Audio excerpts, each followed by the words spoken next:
So after a fucking abomination that was unfavorable odds, I went and saw Barbarian, a movie I actually was looking forward to, um, for a few reasons. This is a movie that like one of those rare occasions where I only got a trailer for this one time, but it intrigued me.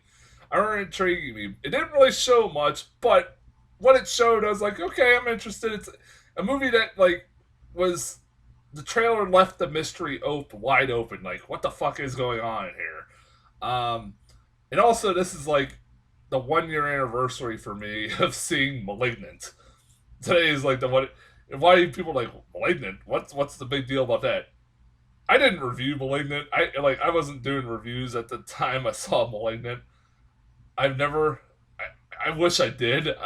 I really wish I did. Because my reaction would have been fucking hilarious. I've loved *Malignant*. That was one of the most batshit insane movies I've ever seen in my entire life. That last act had me fucking crying laughing because of how insane it was. I was hoping when I saw trailers for this, I was kind of like, this almost looks like *Malignant*, and like maybe it's gonna be like one of those batshit insane kind of movies that just like I'll never forget about. Like I was like, and then like everything I saw about it was really there's this big mystery about it. Like what the hell is this movie? I was like I'm fucking kind of curious. And like even the reviews were talking about it, it's a very twisty movie. I'm like, all right, like it had to feel like maybe this is like gonna be like *Malignant*, where it's just gonna go batshit balls to the wall, like just go for it. Um, I'll say this: it's not like *Malignant*. It's not, but it's still very good. It's a very good movie. I enjoyed the hell out of this movie. It's one of those movies. The more I thought about it as I was driving home, like I really did fucking dig this movie. There's a lot to love about this movie. Um, I kind of almost like *Malignant* more because of how batshit insane the third act of *Malignant* got. But this movie gets pretty insane too. But I'm not saying it doesn't. But uh, I really love this movie. One of the things I didn't know until a few going into this movie, but it's directed by Zach Kragers. Is that his name? If I'm saying his name wrong, sorry. But I looked him up and said that name kind of sounds familiar. I looked him up on Wikipedia. He's the guy, one of the guys who founded that comedy troupe, the White Guys You Know. The White Guys You Know, and I'm like, what? That's like how the fuck is? I'm like, this guy's now a horror director. When I found that out, I was like, okay, I'm kind of concerned about this movie. Maybe it's not be as good, but this guy's a really good horror director. This is his first, I think, feature length or horror movie. Man, I want to see him make more. Like, Jordan Peele was a comedy director, writer, director, and ended up becoming one of the best horror directors out there. Same with guys like Radio Silence, who did Ready or Not and Scream and stuff, and like, he. I want to see this guy do more stuff because this movie was really fucking good. The way this movie is presented, like how it was the atmosphere, how creepy it was, like he knew what he was doing as far as being a film horror director. Like there's obvious little tributes and there's some cliches here and there, but he makes them work. And like I love the atmosphere of this movie, how creepy this fucking movie feels, unnerving, and sometimes this movie feels. I love the fucking score of this movie. The score is great. I love this musical score. Like, I think like horror movies, it's like one of the most important things is horrors is the score. Like, I mean, Halloween's one of my all time favorite movies. Is my all time favorite horror movie. If you take out the musical score of that, fuck it would suck. I thought the score in this one was good. That's a similarity between this and *Malignant*. Is that both scores of both movies are fucking great. I love the score in *Malignant*. But yeah, uh, also the acting was really fucking good. I liked the main girl in this movie who played Tess. She is probably one of my favorite horror characters in a while because she was not a dumbass. Also, she was she is a black person in a horror movie, so she's obviously the smartest person in the fucking room. While all the white people are the dumbest fucking people in the room.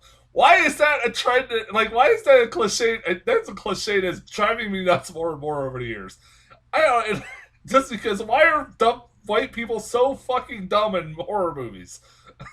I don't get it. Why? But she, I, she's really good. Like, I like the opening of this movie because it gets right into it. Like what you see in the trailer, where she pulls up to this bare Airbnb and she books this Airbnb, but when she knocks on the door, Bill Skarsgård is there, and they both book it at the same time by accident or something like that. At first you think, oh, maybe there's like some mystery why how it got booked, but that's never really explained. It's other than just some error happened that booked both of them. Um, but I I like that this movie does play with your expectations too, because I can't be the only one who sees Bill Skarsgård and go, oh, he's the villain. I like, I mean, he's Pennywise the fucking clown. He was Pennywise the clown. As soon as I see Bill Skarsgård in a movie, horror movie, you go, he's the villain. Like, he has the look of a villain. But, not many movies I've seen of him other than it. And he's a really good actor. He's really charming. He played charming so fucking well. And, like, he's really likable. And he comes off like this guy, like, he's trying to gain this girl's trust because, you know, she's a little bit nervous about staying with this guy she don't know. But he is, like, generally a really nice guy. And continuously tries to be nice to her and accommodate her and stuff like that, even though he really don't. But, like, he is really, I love his character in this movie. What is amazing about this movie for me, and I after I watched this movie, I was like, because I saw some people say that it's hard to talk about this movie without because it's hard to get into spoilers because I don't want to spoil anything about this movie. But I think I can. But the only thing I will say that is kind of spoiler-esque is the trailer of this movie, because I watched the movie ended as like, man, am I the only one who don't remember any of that, most of that shit in the trailers? I'm like, am I the only one? So I went back and watched the trailer that I first saw in the theater, and I was right because I'm not making this up. What you see in the trailer, everything from the stuff that Bill Skarsgård and the girl and all that stuff like that, it's literally like probably like the first half hour of this movie, and that's it. There's a whole lot more movie that goes on that you do not see. You see glimpses here and there in the trailer, but they do a good job of hiding any spoilers, and it's like it's really cool. Like I take the fuck out of that. Like really appreciate like. I bitch more and more anymore about how trailers give away pretty much everything, pretty much the whole movie. And this trailer did. It actually kept it mysterious. And I kind of fucking love it. The fact that like, the whole trailer is just showing highlights of the first 30 minutes is awesome. Um, like the fact that Justin Long is in this movie is nowhere. He's nowhere in the trailer. I didn't know about he was in this movie. Apparently, fucking Kate Bosworth was in this movie. I didn't see her. I don't remember seeing her at one point in this movie. I'm trying to figure out who she played Melissa. I don't remember a girl named Melissa. I had to fucking. I'm really trying to like fucking jog my memory. I'm like, I do not remember a character named.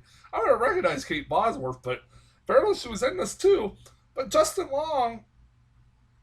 Wait, Melissa. Oh wait, what? No. I'm trying to think. Was she the one dealing with Justin Long? I can't because you don't ever see that character's face. I don't remember. Anyways, Justin Long is like halfway through this movie. Justin Long comes into the movie and like really he's not like in the trailers at all. And like I knew he was in this movie, so I was like curious when he popped up because I'm like, when the hell does he pop up? But he pops up like within a half hour of this movie, and it kind of becomes his story. And it also has like a Me Too movement fucking thing going on with in this movie, which when you think about the overall themes of this movie is going for and what this movie is about, it makes sense. I want to spoil it, but it makes sense. Like having like a kind of a Me Too movement kind of esque movie. Um, it's not all about that. That's not the whole movie. That ain't really spoiling too much about the movie. Trust me, I promise. It's a movie like I recommend if you. It gets crazy. It gets pretty fucking creepy and crazy. Um, it's like one of those movies. It's like, well, that was different. um, I did not expect to go in that direction. There was a couple times I said that during the movie. I think there was a couple times I went, "What?" Like, hell, Richard Brandt's in this fucking movie. I love Richard Brandt, man. He's briefly in this movie. He's great in what scenes he's in because he's fucking Richard Brandt. It's fucking intimidating as hell.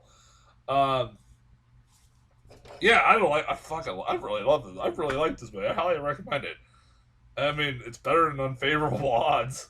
That's about as positive a review I think you can give anything.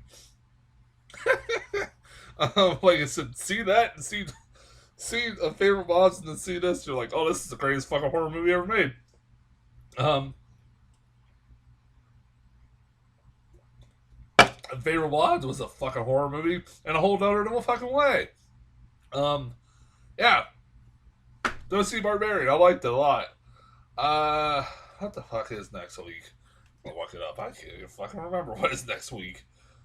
I think we're getting a couple more fucking just random bullshit I've never heard of coming out next week too. Let's see here. I know. Clerks 3 is coming to my theater. I actually have to pay money to watch that, but I am probably gonna go. I probably will go see it because I love the first two Clerks movies. Probably one of the first only people that likes the second one. I like this. The second one has a lot of heart to it. I really did like the second one. Of course, the first one's like fucking classic, but I'm actually hearing this one's actually not bad. Like I was worried when I saw the trailer; it didn't look very good, but apparently it is good. Other than that, Running the Bases, whatever the fuck that is, probably a religious movie. The Woman King, which I've got trailers for, and Pearl. Hell yeah! Fuck yeah! Next week's Pearl. Hell yes! Thank you. Like, I'm looking forward to Pearl so much, man. I'm a big fan of X. I can't fucking wait for Pearl. I love X. That movie's such a weird fucking horror movie. I can't wait for Pearl. But yeah, that's as far as next week, and that's as far as reviews. Until then, I'll talk to you guys later.